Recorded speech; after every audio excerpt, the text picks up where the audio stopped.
কেমন আছো বন্ধুরা? ওয়েলকাম, সবাইকে সুস্বাগতম। দেখো অনেক দিন থেকে দেখেছো হেনা করবো বলে মাথার চুলগুলো কেমন হয়ে গেছে। 1 মাস থেকে হেনা করিনি, আর কেমন হয়ে গেছে সর্দি কাশিতে কিছুই করতে পারি না সেরকম। তো আজকে হেনা করবো বন্ধুরা। দেখো ব্ল্যাক হেনাটাকে জলে হালকা উষ্ণ জলে ভেসতে দিয়েছিলাম ময়ূরী হেনা, আর এর মধ্যে মেথি দিয়েছি। আর দিব হচ্ছে কি দেখো, দিব লেবুর রস। খুশকি থাকলে হেনা দিলে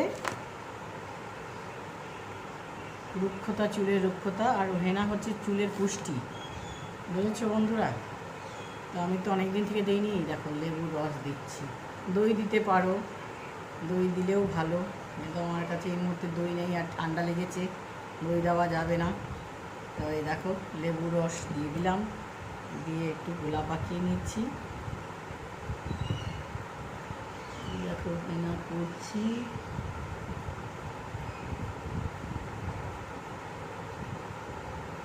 হেয়ার ওয়াশ ভিডিওটা দেখাবো তোমাদের।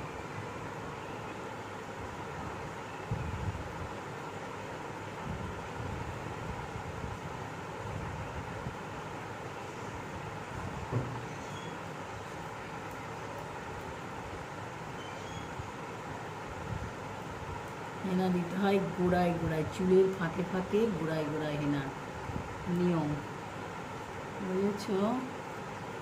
একটা করে চুলটাকে এবার খুললাম,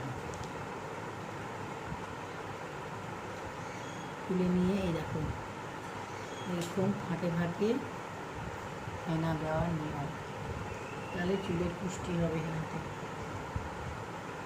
বুঝেছো বন্ধুরা? একটু শুকনো হতো।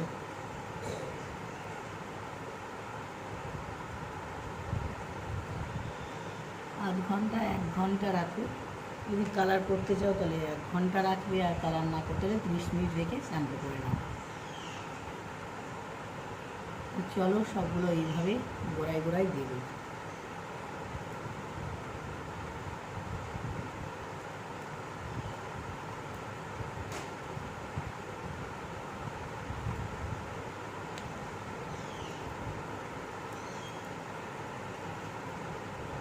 এইভাবে গোড়ায় গোড়ায় সম্পূর্ণ চুলে দেবে।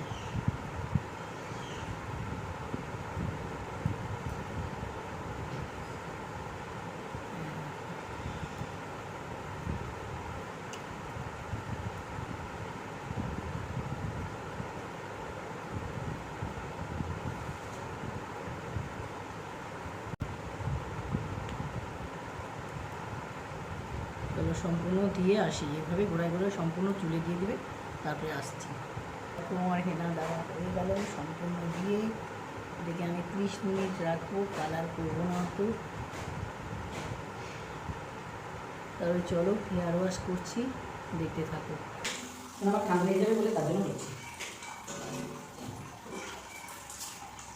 হেনা করতে পরের দিন, হেনা করার পরের দিন শ্যাম্পু করো। বুঝছো বন্ধুরা?